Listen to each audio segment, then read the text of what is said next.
Ferronorte bem perto de virar realidade.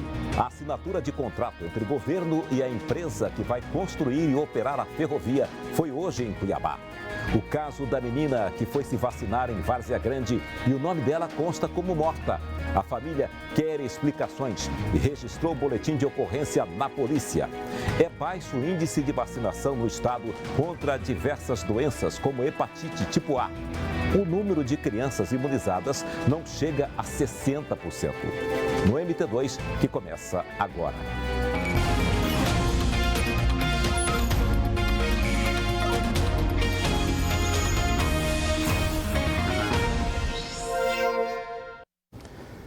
Olá, boa noite. O governo do estado assinou hoje o contrato com a empresa que vai construir e operar a Ferronorte, ferrovia que vai ligar Rondonópolis a Cuiabá e também ao médio norte do estado.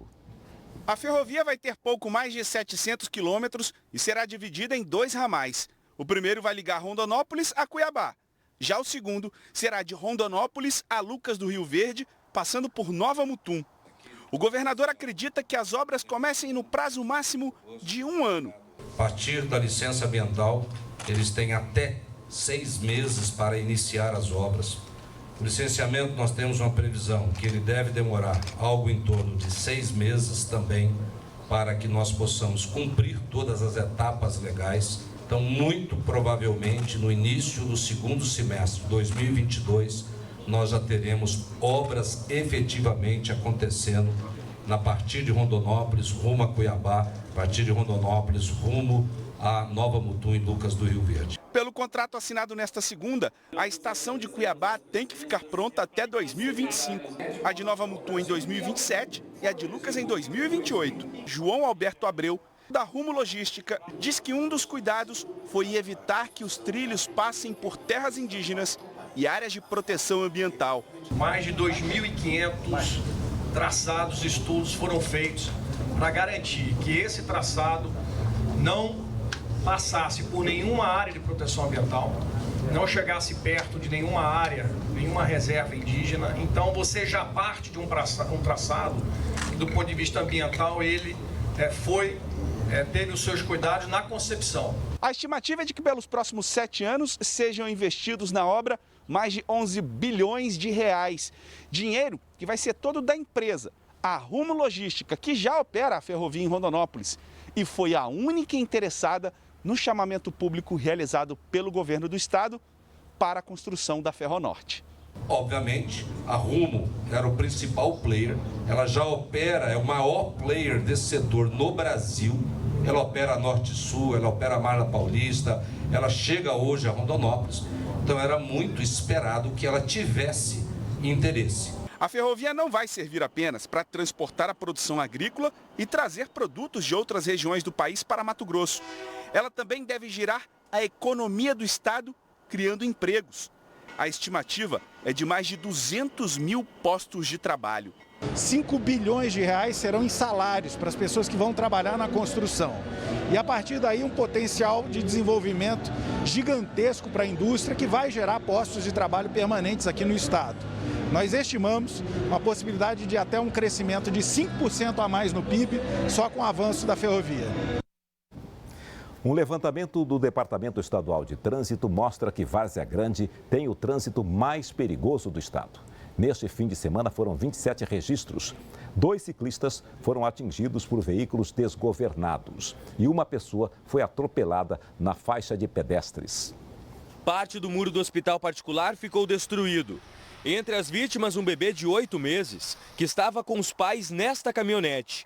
Todos foram socorridos. A gente chegou, a vítima ainda estava no local, logo em seguida a gente fez o reforço do chamamento do SAMU e daí logo em seguida o SAMU chegou e ela foi atendida. Dados da Guarda Municipal mostram que o município registrou no primeiro semestre deste ano 1.027 acidentes, uma média de 4 por dia. De acordo com o anuário do Departamento Estadual de Trânsito, Várzea Grande é considerada a cidade mais perigosa no trânsito aqui em Mato Grosso. Nesse final de semana, por exemplo, foram registrados 27 acidentes. 12 com vítimas. Os acidentes de trânsito hoje são causados por vários fatores. A negligência, a falta de perícia, a utilização de celulares e também a influência de álcool. A Guarda Municipal de Várzea Grande informou que mantém ações de controle de fluxo e que novos radares devem ser instalados na cidade ainda neste ano. E quem passou agora à tarde pelo cruzamento das avenidas das Torres com a dos Trabalhadores viu essa imagem. De acordo com o Corpo de Bombeiros, por volta das 4h30 da tarde, um carro pegou fogo no meio da via. Os militares tentaram apagar as chamas, mas o carro ficou praticamente destruído. Segundo o motorista, o fogo teria começado no motor e se alastrou para o resto do veículo. Por sorte, ninguém ficou ferido. Começou hoje em Rondonópolis o julgamento do médico Fernando Veríssimo de Carvalho. Ele é acusado de ter matado a namorada grávida em 2018. Por medidas de biossegurança da pandemia, o início do júri popular foi por meio de videoconferência. Fernando Veríssimo de Carvalho é acusado de pelo menos 6 crimes, entre eles feminicídio, violência doméstica e por provocar aborto sem consentimento da gestante. A primeira testemunha a ser ouvida no julgamento foi o médico legista que fez a perícia do corpo da vítima. Segundo ele, a jovem teve traumatismo craniano provocado por batidas e descartou a possibilidade de morte por causas naturais. Os crimes teriam acontecido há 2 anos. Em novembro de 2018, Beatriz Soares Milano tinha 27 anos e estava grávida de quase 5 meses, quando foi encontrada morta em casa.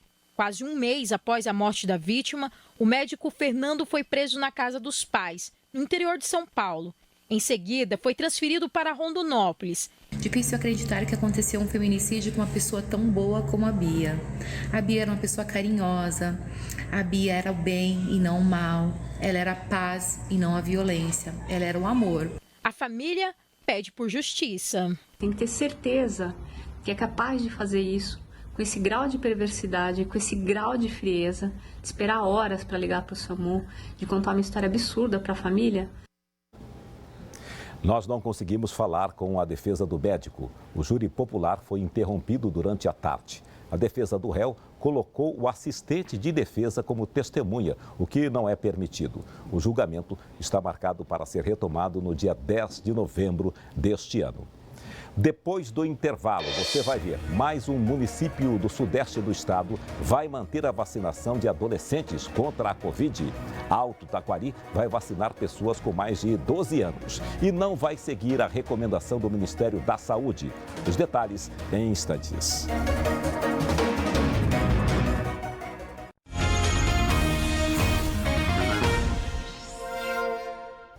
Uma adolescente de Várzea Grande foi até um posto de vacinação na sexta-feira, mas foi impedida de tomar a dose contra a Covid-19 por causa de um erro no sistema. A repórter Eunice Ramos traz os detalhes desse caso.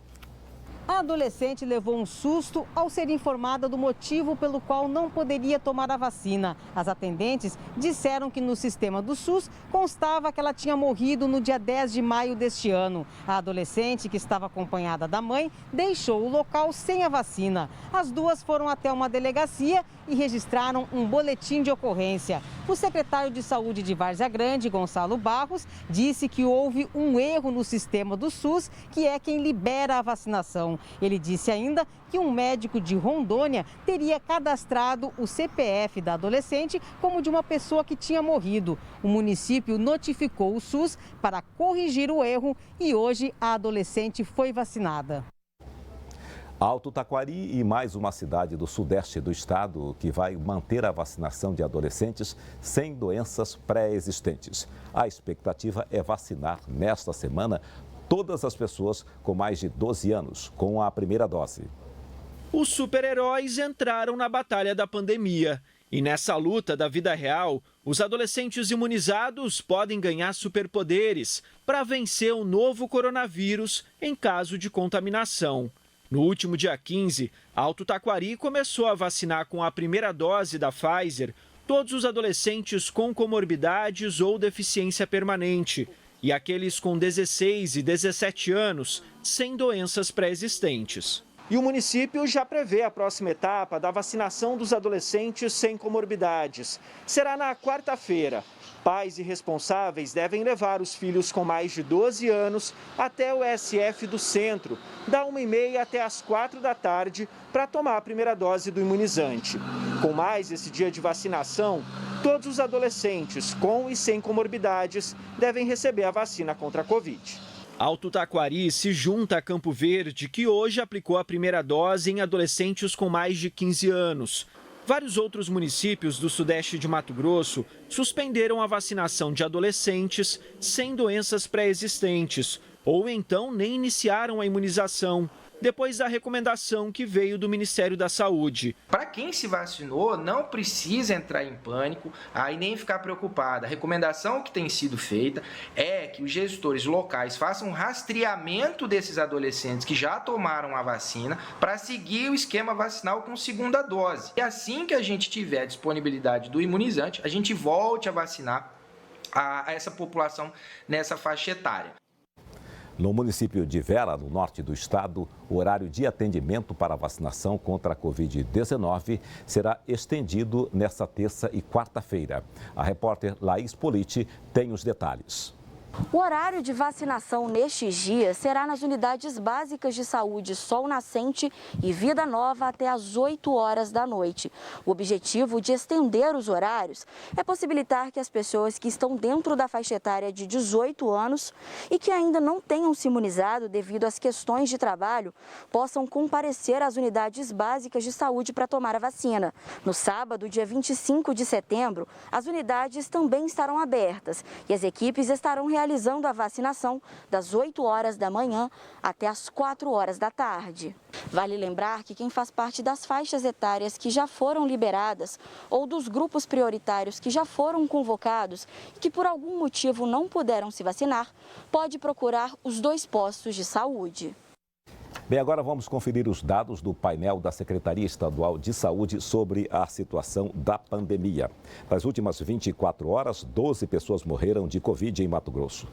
No total, já são 13.726 óbitos pela doença no estado. Mais de 513 mil pessoas que tiveram coronavírus já se recuperaram. Isso representa mais de 96% do total de casos. Mato Grosso já registrou mais de 531.900 casos de Covid. Foram 609 novos casos diagnosticados de ontem para hoje. A taxa de ocupação de leitos nas UTIs na rede pública está em 41,39%. Hoje, são 228 leitos pelo SUS disponíveis em hospitais do estado.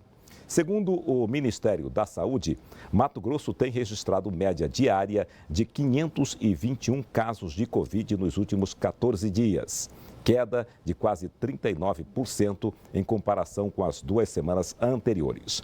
A média móvel de óbitos está em 12 mortes diárias, queda de mais de 23% nas 2 últimas semanas. A seguir, Justiça embarga 11 empreendimentos de lotes irregulares na região do Cochipó do Ouro, em Cuiabá. E ainda, o Cuiabá entra daqui a pouco em campo contra o Fluminense, na Arena Pantanal.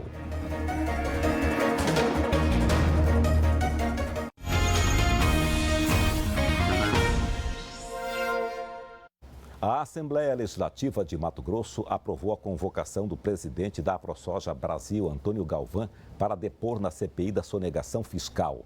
O requerimento é de autoria do deputado estadual Wilson Santos, do PSDB. De acordo com o pedido, Galvão deverá explicar denúncias feitas pelo próprio filho de que ele teria usado recursos do Fundo Estadual de Transporte e Habitação, FETAB, quando foi presidente da AproSoja Mato Grosso. Nós não conseguimos contato com Antônio Galvão. A vacinação de crianças e adolescentes contra vários tipos de doenças continua baixa em Mato Grosso. O número de imunizados contra meningite, tétano, febre amarela, hepatite do tipo A, por exemplo, está abaixo de 60% em todo o estado, quando a meta é atingir 90% do público-alvo. As secretarias de saúde dos municípios têm intensificado as campanhas. O painel da Secretaria Estadual de Saúde mostra que até agora nenhuma vacina chegou aos 90% de cobertura. Das mais conhecidas, a polio é a que está com o melhor número, mas apenas com 60% do público-alvo vacinado. Em Cáceres, cidade com pouco mais de 94 mil habitantes, a cobertura de outra vacina também acende o alerta. Uma das vacinas que tem sido baixa é a vacina da influenza, que é uma vacina que nós tivemos uma cobertura de apenas 46%, atingindo a meta, né? Então isso nos preocupa muito, porque é uma doença tão importante quanto as demais doenças, quanto o Covid-19 também. Na capital, a média de cobertura está em 53,87%. Nós temos percebido que essa procura tem sido baixa nesses últimos momentos aí, né? Devido à pandemia, possivelmente, né? Uma resistência de estar indo às unidades, mas a procura por vacinação, de um modo geral, ela diminuiu bastante. É um efeito dominó. A vinda hoje aos postos de saúde garante a proteção de crianças e adultos lá no futuro. Os especialistas afirmam que atingir as metas de cobertura vacinal evita que muitas doenças que já não são faladas mais apareçam novamente. Por isso, é muito importante a participação de profissionais da saúde e principalmente dos pais nesse momento em que a imunização está baixa. Em Várzea Grande, teve mutirão no último sábado para melhorar os índices, mas o trabalho continua durante a semana. Nós temos algumas doenças que já foram erradicadas e estão voltando, como foi o sarampo, né? Então, assim, por baixa cobertura. Então, a gente faz esse apelo mesmo para os pais estarem levando seus filhos a qualquer ponto de vacinação nosso, em qualquer unidade básica, que vai ser feita a vacinação do seu filho. A Nilcea é um exemplo de compromisso.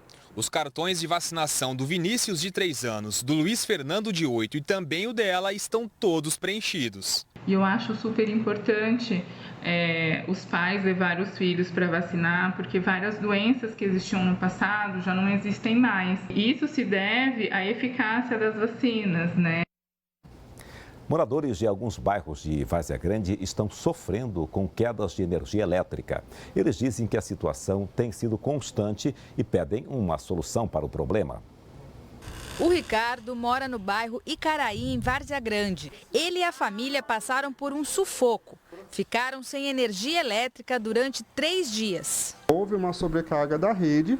Em alguns desses dias a energia realmente não funcionou e parte dos outros dias ficaram apenas uma fase.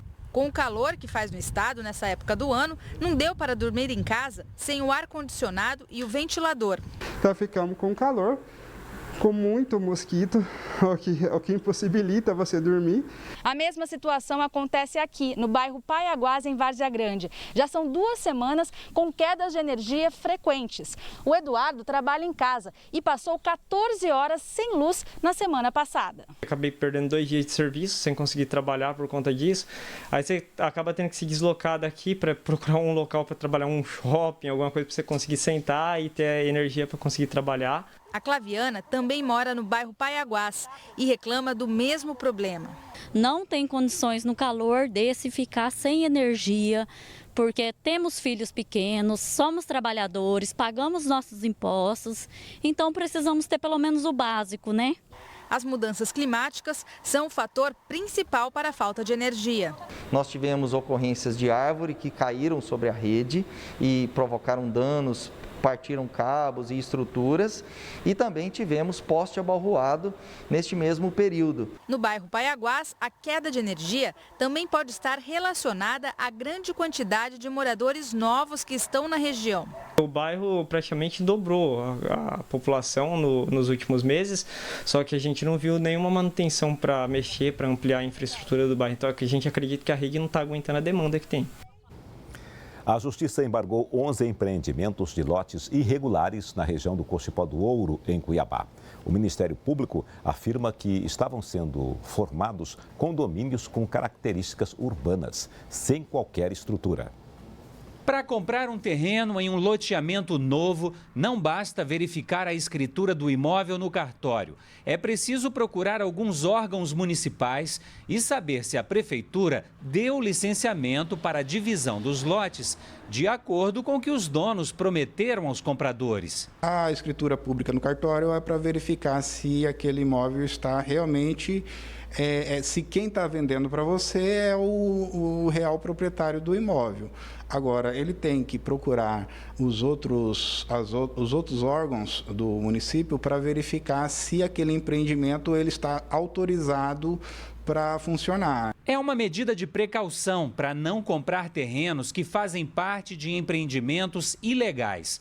Na região do Cochipó do Ouro, em Cuiabá, a fiscalização do Ministério Público Estadual identificou 15 loteamentos fora das normas de ocupação do solo. De acordo com os promotores de justiça, as moradias iriam poluir o rio Cochipó acima do ponto de captação da água que abastece o município. 11 condomínios foram embargados pela Justiça. As vendas de lote estão proibidas e os empreendedores terão que informar quais e quantas pessoas já pagaram pelos imóveis por preços que variam entre 6 e 30 mil reais. Para atrair compradores, os nomes dos condomínios incentivavam o sonho de morar próximo à natureza.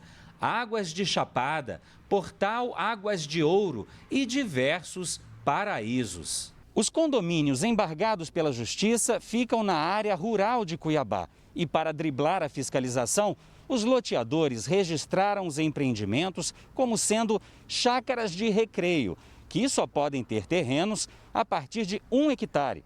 Só que, na prática, os lotes medem bem menos que isso, entre 200 e 250 metros quadrados, e formam condomínios de características urbanas, sem que haja qualquer estrutura para esse tipo de ocupação. Um grande número de pessoas que de forma desordenada se instalam naquela região acaba propiciando então problemas de assoreamento, de poluição desse curso d'água, que é o que abastece Cuiabá.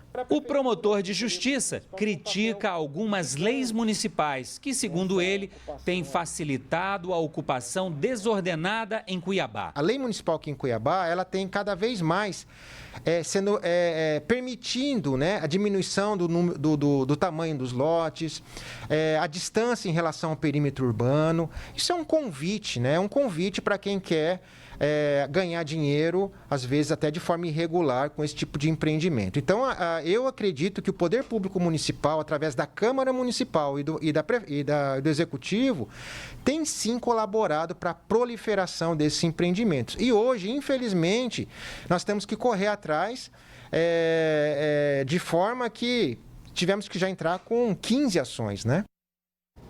De acordo com o Ministério Público, os compradores dos lotes irregulares podem tentar um acordo amigável com os vendedores para receber o dinheiro de volta. Se isso não funcionar, vão ter que recorrer à Justiça. Agora, no fim da tarde, nós entramos em contato com a assessoria da Prefeitura, que informou que não teria como enviar um retorno devido ao prazo curto.